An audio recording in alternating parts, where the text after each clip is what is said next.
Veprat e apostujve. Nga fillimi i kapitullit të dytë, Veprat e apostujve, kapitulli 2.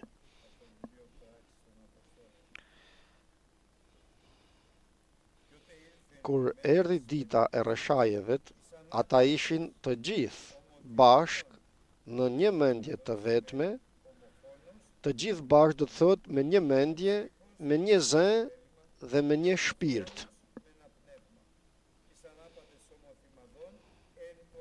Në një mendje të vetme në të njëjtin vend. Dhe befas nga qielli erdhi një ushtim si ajo e një ere që fryn, furishëm, dhe mbushi gjithë shtëpinë ku ata po rrinin. Dhe atyre u duken gjuhë si prej zjarri, të cilat ndaheshin dhe zinin vend mbi secilin prej tyre. Kështu të gjithë mbushin me frymë të shenjtë dhe filluan të flasin në gjuhë të tjera, ashtu si fryma e shenjtë u ajepte të shprehin. Por në Jeruzalem banonin disa judenj, njerëz të përëndishëm nga të gjitha kombet nën qiell. Kur u dëgjua një ushtim, turma u mblodh dhe u hutua, sepse secili nga ata i dëgjonte të flisnin në gjuhën e vet. Dhe të gjithë habiteshin dhe mrekulloheshin dhe i thonin njeri tjetrit: ja, a nuk janë të gjithë Galileas këta që flasin?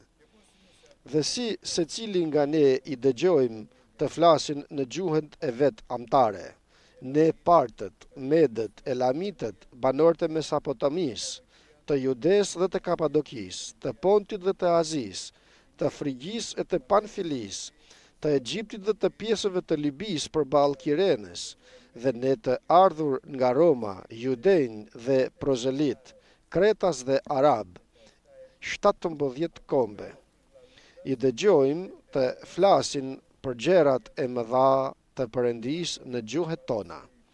Dhe të gjithë habiteshin dhe ishin hutuar dhe i thonin njëri tjetër çdo të thotë kjo. Kurse të tjerë i përqeshnin dhe thonin janë plot me verë të ëmbël. Por Pietri u qua në këmbë bashkë me të 11 dhe u foli atyre me zë të lartë: Judenj dhe ju të gjithë që banonin në Jeruzalem, merrni njoftim për këtë dhe dëgjoni me vëmendje fjalët e mia. Këta nuk janë të dehur siç po mendoni ju, sepse është vetëm ora e 3 e ditës. Por kjo është ajo që është thënë nëpërmjet profetit Joel. Dhe në ditët e fundit do të ndodhë, thot Perëndia, që unë të përhap nga fryma ime mbi çdo mish, dhe bijtë tuaj e bijat tuaja do të profetizojnë, të rinjt tuaj do të shohin vegime dhe të moshuarit tuaj do të shohin ëndra. Në atë ditë do të përhap nga fryma ime mbi çdo shërbëtor timin dhe mbi shërbëtorët e mia dhe do të profetizojnë. Dhe do të bëj mrekulli lart në qiell dhe shenja poshtë mbi tokë, gjak, zjarr e avull tymi. Dielli do të kthehet në errësirë dhe hëna në gjak, përpara se të vijë dita e madhe e lavdishme e Zotit. Dhe do të ndodhë që kush ta ketë thirrur emrin e Zotit do të shpëtohet. Burrat të Izraelit, dëgjoni këtë fjalë: Jezusi Nazareas, njeri i dëftuar nga Perëndia ndër ju me vepra të fuqishme, me mrekulli dhe shenja që Perëndia bëri ndër ju me anë të tij, siç edhe vetë e dini. Ai pra, sipas këshillit të caktuar dhe të paranjohur të Perëndis, ju dorëzua juve dhe ju e zut dhe me duart e padrejt e gozhduat në kryq dhe e vrat. Por Perëndia e ka ringjallur pasi e zgjidhi nga ankthët e vdekjet, sepse nuk ishte e mundur që vdekja ta mbante atë. Në fakt, Davidi thot për te: e pata vazhdimisht Zotin para meje, sepse ai është në të djathën time që unë të mos hiqem. Për këtë u gëzua zemra ime dhe ngazëlloi gjuha ime dhe edhe mishi im do të qëndroj në shpresë. Sepse ti nuk do ta lësh shpirtin tim në Hades dhe nuk do të lejosh që i shenjtë yt të shoh kalbjen. Dhe shkojmë në faqen më poshtë tek paragrafi 32.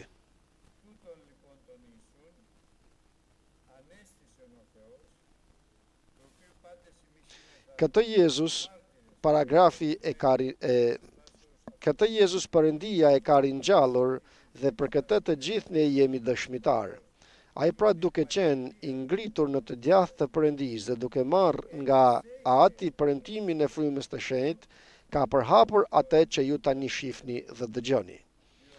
Sepse Davidi nuk është ngritur në qiell, madje ai vetë thot Zoti, i ka thënë Zotit tim, ulur të djathtën time, derisa unë t'i vej armiqtë e tu si stol të këmbëve të tua.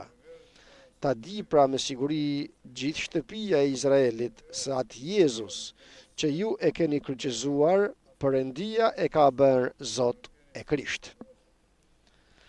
Kur ata i dëgjuan këto gjëra, u pikolluan në zemër dhe pyetën Pietrin dhe apostujt, vëllezër, ç'duhet të bëjmë? Atëherë Pietri u tha atyre, pendohuni dhe secili nga ju le të pagëzohet në emër të Jezu Krishtit për faljen e mëkateve, dhe ju do të merrni dhuratën e frymës të shenjtë. Sepse premtimi është për ju dhe për bijtë tuaj dhe për gjithë ata që janë larg, për ata që Zoti Perëndia ynë do t'i therras. Dhe me shumë fjalë të tjera u përbetohej dhe i nxiste duke thënë, shpëtoni veten nga ky brez i qëroditur. Dhe ata që e pranuan fjalën e tij me gëzim u pagëzuan, atë ditë u shtuan rreth 3.000 veta. Ata ishin ngulmues në zbatimin e mësimit të apostujve. Kjo është e para. E dyta në bashkësi me njëri tjetrin. E treta në thyrjen e bukës dhe e katërta në lutje. Dhe të gjithëve tu kishte hyrë druajtja dhe shumë shenja mrekulli bëheshin nga duart e apostujve. Por gjithë ata që besonin rrinin bashk dhe çdo gjë e kishin të përbashkët. Dhe i shisnin pronat e pasurit dhe u andanin të gjithëvet sipas nevojës së çdo njerit. Dhe ngulmonin me një mendje të vetme çdo ditë në tempull, duke e thyer bukën së pari nga shtëpia në shtëpie, duke thyer bukën. Merrnin ushqimin me gëzim dhe me thjeshtësi zemre. Do më thënë, kur hanin të gjithë së bashku është kjo. E treta duke lavdëruar Perëndin dhe duke gëzuar simpatin e gjithë popullit. Dhe Zoti i shtonte kishes çdo ditë ata që shpëtoheshin. Amen fjalës të Zotit. Për të parën herë flitet fjala kish. Në Dhjatën e Re për kishën. Në kish është vend të Zotit të shpëtuarit, dhe kisha është ftesa e Perëndis, ashtu sikurse nëpërmjet Jezu Krishtit vendos të shenjtit e tij në kish.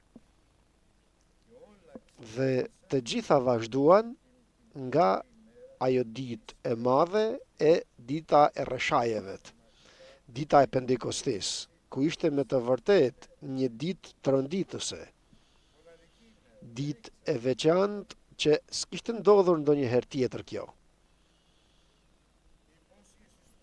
Premtimi i Krishtit qëndroni në Jeruzalem derisa të visheni me forcë kur fryma e shenjtë do të vijë mbi ju, dhe atëherë do të jeni dëshmitarët e mi në të gjithë faqen e dheut. Nuk dinin se çfarë do të bëhej, por besuan dhe u bindën. Dhe pika kritike, vëllezër dhe motra, është se nuk e dim se çfarë qëllimit ka të bëjë në jetën time Perëndia, në jetën tënde. Nuk e dim, por ka plan.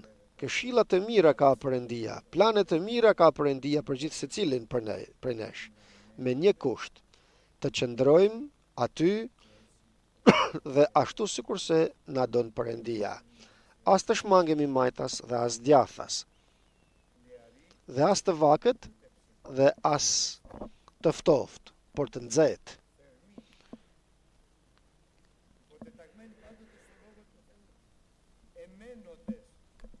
të nënshtruar gjithmonë në fjalën e Perëndisë, duke qëndruar në mësimin e apostujve. Sa herë që të ketë kish, nuk mungojmë nga kisha.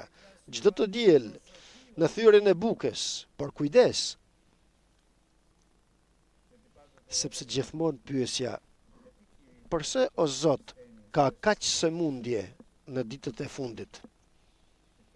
Dhe mbrëm në darkë, kur lexova, erdha dhe më tha për këtë arsye. Sepse marrin, shikoni vëllezër dhe motra të gjithë, marrin në thyrjen e bukës, jo të denjtë, por të pa denjtë. Kemi kohë të pendohemi, kemi kohë.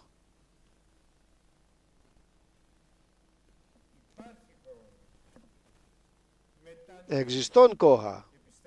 Pendohuni dhe besoni në Ungjil, nënshtrohuni Ungjillit, jo sikur të duashti, jo kur të duashti, jo kur të duashti, por sikur se don Zoti. Në mësimin e apostujve, në thyrjen e bukës, në bashkësi, të gjithë së bashku, çdo të diel hanin së bashku, dhe në lutje.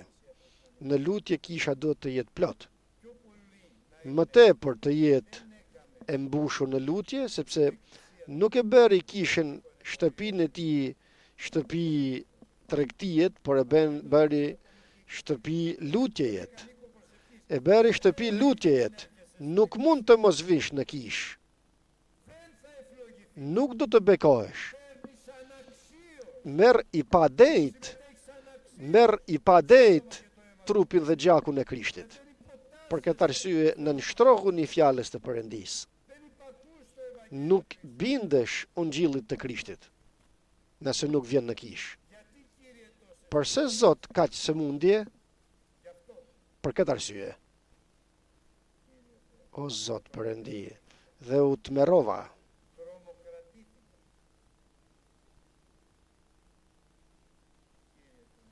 O Zot Perëndi, ki mëshirë për ne. Na jep o Zot që me respekt dhe me ndershmëri të nënshtrohemi dhe të bindemi plotësisht Ungjillit të Jezu Krishtit, që të jemi të çliruar nga Krishti dhe që të mundemi të bëhemi dhe shërptor të Perëndisë. Ndryshe, kot vjen në kish. Këtë e them unë, nuk e thot Zoti, nuk ma tha Zoti.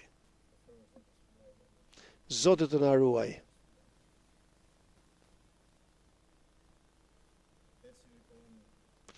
Kështu pra, 120 veta nga 500 dhe më tepër që ishin mbledhur, ju bindën dhe vajten atje në katin e sipërm, dhe pasi ndreqen gjerat, po sa mire, ndreqen gjerat që mungonin,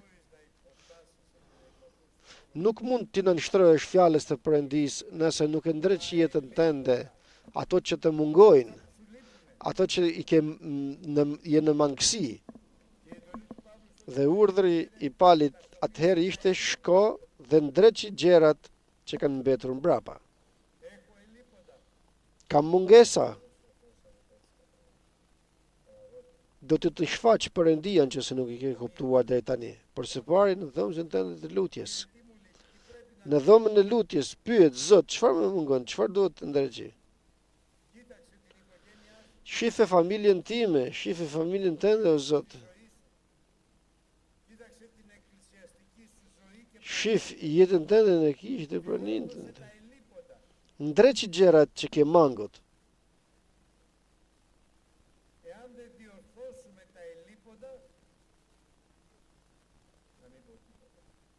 Nëse nuk i kemi ndrequr gjerat që i kemi të mangët, të mos them gjë tjetër, të mos them atë që më tha fjala e Zotit. Zoti të na ruaj, vëllezër dhe motra. Zoti të na ruaj që t'i ndreqim gjerat që na mungojnë në jetën tonë.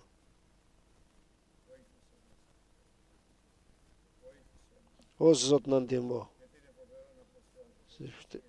Është të tmerrshme të bie njeriu në duart e njeriut dhe jo në duart e Perëndisë të gjallë.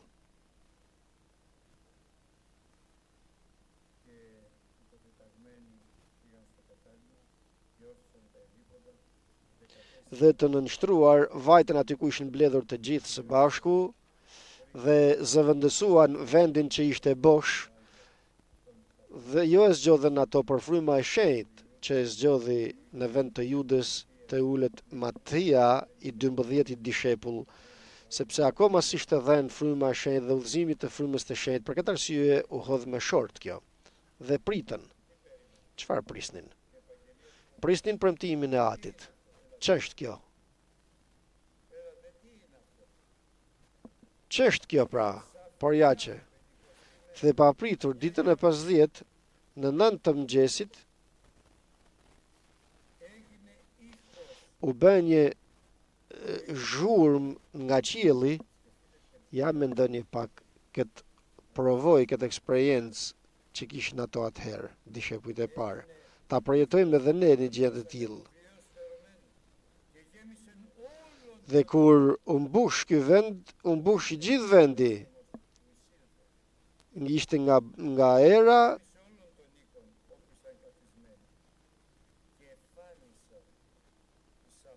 dhe pasi u mbush i gjithë vendi, u shfaq në mes tyre gjuhra prej zjarrit të ndara tek gjithë secili prej tyre. Dhe atëherë, kur erdhen gjuhrat si zjarr mbi ta, u mbushen të gjithë. E din çfarë do të thotë se u mbushen plot gota me ujë, plot trupi nga forca e frymës të shenjtë. Për këtë arsye nuk lutemi 5 apo 10 minuta. Nuk gjunjëzohemi të lutemi dhe nëse lutemi disa ditë apo ndonjë ditë, por plot me frymë të shenjtë dhe me forcë. Dhe kujdes për fëmijët tuaj,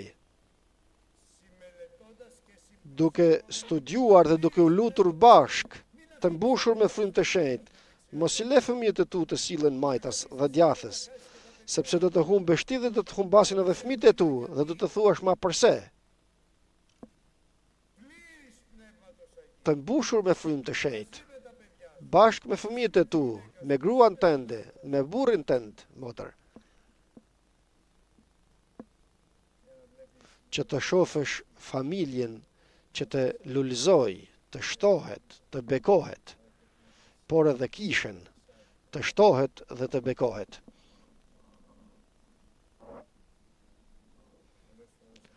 Shumë herë pyesja veten, përse disa kisha, apo kishat përgjithsisht, kishat këto ditët e fundit, kanë humbur atë që kishim përpara, dikur. Dhe sot i kuptova të gjitha dhe shpresoj t'i kuptoni edhe ju. Perëndia të na jap, vëllezër dhe motra të dashur, atë zell për gjërat fëmërore. Bëhuni të zellshëm në gjërat fëmërore. Nuk është përrall, vëllezër dhe motra, që të mbushemi me frymë të shenjtë. Nuk është një gjë e thjesht që vim në kish, apo që jemi të pranishëm në lutje, por është forca e Perëndisë. O Zot na ndihmo. Dhe unë e them për veten time, ndihmo më Zot. Dhe shpresa ime është vetëm mëshira e Zotit. Nuk jam i denjtë për më mëshiro o Zot. Sepse dua të shoh pemë të mbjella pranë brigjeve të ujit, të shtohen si ato që ka mbjell në përrua që dilte nga tempulli i Perëndisë përtej altarit dhe arrinte deri tek deti i vdekur, dhe ku kalonte ky lum shëronte të gjitha, dhe aty djathas dhe majtas ishin të mbjella shumë pemë. Dhe pyeta Zotin, që janë këto pemë, o Zot? U fut brenda dhe më tha, është kisha e dashurisë. Dhe nuk kuptova. Pastaj mendova dhe thash se është kisha e Filadelfisë. Por nuk është as kjo. Kisha e dashurisë është që të duam atin Perëndi, Jezu Krishtin dhe frymën e shenjtë me gjithë zemrën tonë, me gjithë shpirt, me gjithë forcë dhe me gjithë mendje. Dhe ky është ndarlidhësi i sosmërisë time me të plotfuqishmin Perëndi, dashuria. Por dashuria çfarë do të thotë? Do të thotë bindje. Nuk i prishi qefin askujt. Dua gruan time, dua fëmijët e mi, nuk ja u prishi qefin. Dhe tani që janë rritur, ju them, ja u kam prishur qefin ndonjëherë, dhe më thojnë, jo, kjo është dashuria. Aq më tepër vëllezër dhe motra, të mos i prishim qefin atit ton Perëndi. Të mos i prishim qefin. Do më thënë, atë që thot, që shkruan, po, dhe amen o atë. Ishin duke pritur. Kur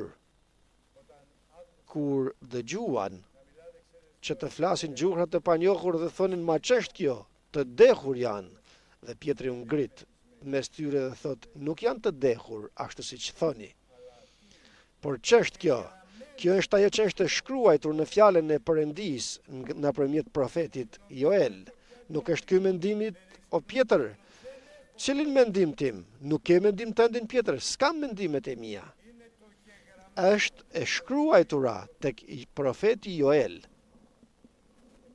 Dhe brenda 4 paragrafesh përshkruan gjithë njerëzimin. E para, paragrafi 17. Në ditët e fundit do të ndodhë, thot Perëndia, që do të përhap nga fryma ime mbi çdo mish. Bijtë tuaj dhe bijat tuaja do të profetizojnë, të rinj tuaj do të shohin vegime dhe të moshuarit tuaj do të shohin ëndra. Kjo është kisha e parë apostolike. Në predikimin e parë të Pjetrit këtu shpëtuan 3.000 shpirtra, të gjithë të mbushur me frymë të shenjtë.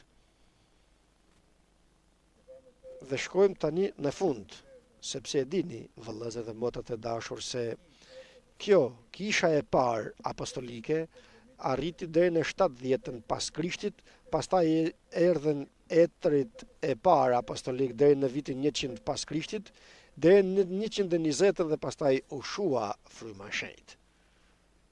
Në 120 vjet pas Krishtit. Dhe lexova i habitur e curin e kishës atëherë. Në 310-ën vazhduan lutjet për të vdekurit, mnimosinat. Në 320-ën vazhduan të ndezin qerind, që simbolizojnë lutjen. Në 330-ën të detyrojnë njerëzit të jenë të krishterë. Në 375-ën vazhduan të adhurojnë figurat. Në 320-ën të adhurojnë shenjtën Mari. Në 385-ën priftërinë vazhduan të veshin rrobat e gjata priftërore. Në 593-ën u zëvendësua predikimi i Ungjillit me psalme. Më vonë vazhduan luftat të ndaj atyre që adhuronin ikonat dhe atyre që pselnin. Pastaj vazhduan me shejtarimin, me spërkatjen. Në 1054 u nda kisha katolike nga ortodoksja, sepse këtu ishte shfaqur tani me Luthuri dhe Calvini dhe sollën atë shndrimin. Kur vazhdoi bindja në Ungjillin në 1054.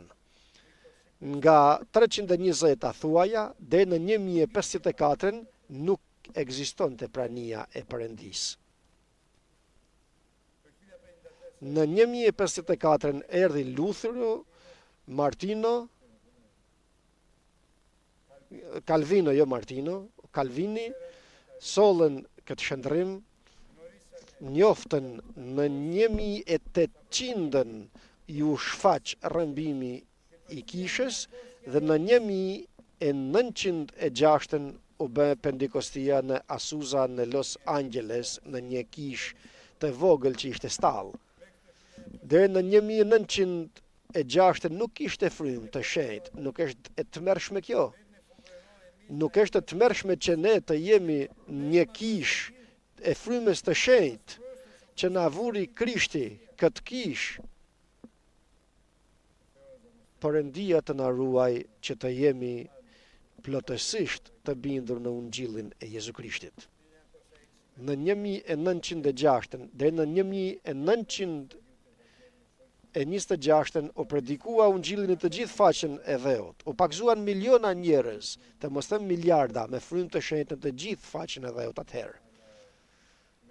Por pastaj erdhen kohrat e këqija. Vazhdoi përsëri rënja. Perëndia të na ruaj. Por tani presim rimëkëmbjen, ku është shkruajtur se duhet të mbushet shtëpia ime, dhe shkrimi nuk mund të hidhet poshtë. Dhe kush do ta mbushë shtëpinë e Krishtit, kishën e Jezu Krishtit të gjallë, vetëm Krishti. Ne kemi një detyrim. Kërkoni shiun në kohën e shiut të fundit. Por kur dëgjuan predikimin atëherë, erdhi dhe u hap zemra e tyre. Sot a hapet zemra jon që të pendohemi? Pendohuni, ja, ky është urdhër i Krishtit. Pendohuni. Kush rrëfen mëkatin e tij dhe heq dorë prej tij, do të mëshirohet. Pendohuni, nga çfarë të pendohem? Shko dhe pyet e Zotin se ku ke nevojë të pendohesh, le që e dim. Dhe le të pagzohet gjithë secili për jush në emër të Atit, të Birit dhe të Frymës të Shenjtë në faljen e mëkateve. Dhe atëherë do të merrni forcën e Frymës të Shenjtë, sepse është për ju, tha atëherë, për ju ky premtim dhe për bitë tuaj dhe për të gjithë ato që janë larg, ne ishim larg, për të gjithë ato pra që do t'i tharras Perëndia. Por edhe në lutjet në kish, lutjet personale, lutjet familjare,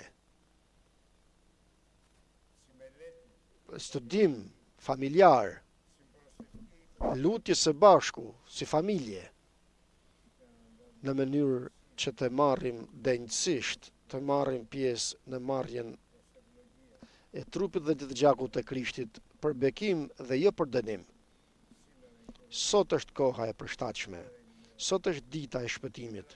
Sot kujdes veten tënde, kujdes familjen tënde, kujdes dëshirën e botës, kujdes mënyrën se si vishesh, se si sillesh, çfarë kërkon. Nuk tregoj muskujt ton. Kush shkon në gjimnastirio, nuk vjen në kish, nuk arrin të lutet. Ajo që intereson është të tregoj trupin e tij. Ato motra që shkojnë në për balete dhe të tilla nuk mund të ndjekin Krishtin. Nuk bëhet.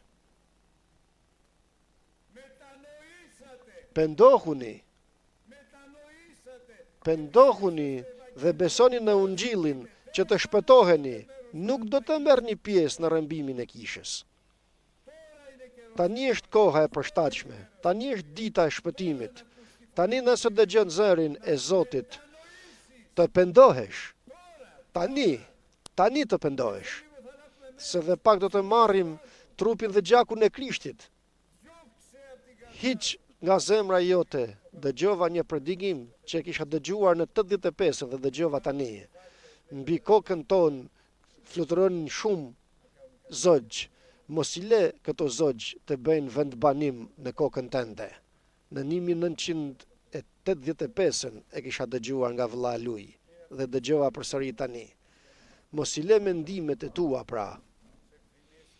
Lakmit e zemrës sate, lakmit e mishit tënd, krenarinë e jetës, që të drejtojnë hapat e tu.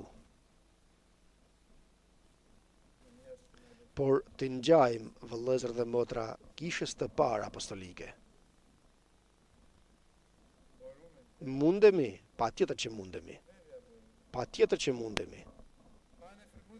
Ma pa mua nuk mund të bëni asgjë, patjetër. Nuk mund të bëjmë asgjë pa Krishtin. O Krisht, ndihmom. Por ku do të gjesh Krishtin? Atje ku do të shkosh të bësh gjimnastiken, në balet, në gjirot, Në kafeterja që shkoni, jo, në lutje, në kish do ta gjesh Krishtin. Në gjunjë, në lutjet familjare, në lutjet në kish do ta gjesh Krishtin.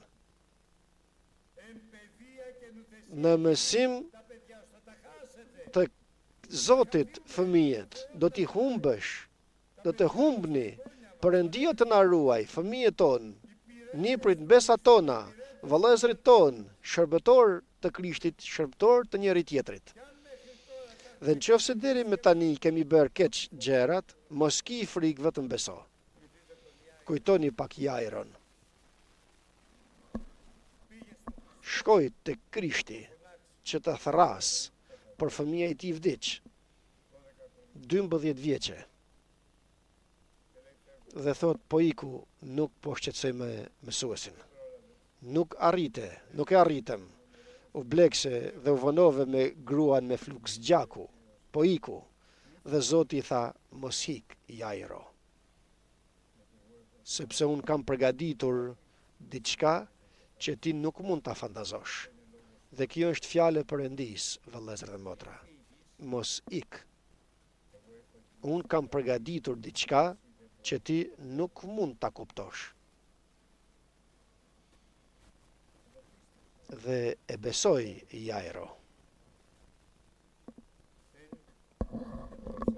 Nuk mund ta fantazonte se do ta ringjallte vajzën e tij. Nuk mund të fantazonin Pendikostin, forcën e frymës të shenjtë, se si do të bëhej. Nuk mund të fantazojmë ato që ka përgatitur Perëndia nëse qëndrojmë apo jo. Por ti qëndro, i qëndrueshëm dhe i palëvizshëm. O Zot, më ndihmo, Zot. Jo na ndihmo, por më ndihmo, Zot. Dhe e ndoqi. Kush ndjeku Jairo Krishtin? Jo, por Krishti Jairon. Përse? Sepse besoi Jairo, për këtë arsye ndjeku Jairon. Dhe kështu shkoi. Nuk ndoqi Jairo Krishtin? Jo. Krishti nuk e dinte se ku rrin Jairo, le që dinte gjithçka. Por duhet të shkonte pas Jairos, sepse është njeh gjithçka. E din çfarë do të thotë vëlla dhe motër që ku të jesh, ku të shkosh, të ndjek Krishti dhe të ndreq udhën tënde, derisa të arrish. Të arrish aty ku don Krishti. Dhe sapo arriti, mori 3 dishepujt, prindrit dhe të gjithë të tjerët i ndoqi dhe u fut ku ishte vajza e vdekur. Dhe tani e vdekur vajza. E vdekur dhe e dini se më e vështirë është vdekja frymërore. Ekziston vdekja fizike e vajzës të Jairis, por ekziston edhe vdekja frymërore e largimit të njeriut nga Perëndia. Por mos ki frikë, vetëm beso. Talitha kumi. Vajz, po të them, qohu. Dhe u ringjall vajza. Vëllezër dhe motra, është i mrekullueshëm mesazhi i sotshëm. Kështu të paktën madha Zoti ta kuptoj. Është gati të ringjall të vdekurit frymëror, ato që janë të vdekur frymërisht, që janë gati për të vdekur. Dhe urdhëri është mos ki frikë, vetëm beso. Shko, unë do të vi, do të ndjek. Shko, sikur Jairo. Ma u vonove, Zot. Pres kaq kohë, shko, unë po vi. Dhe çfarë u bë? U ringjall vajza 12 vjeçe.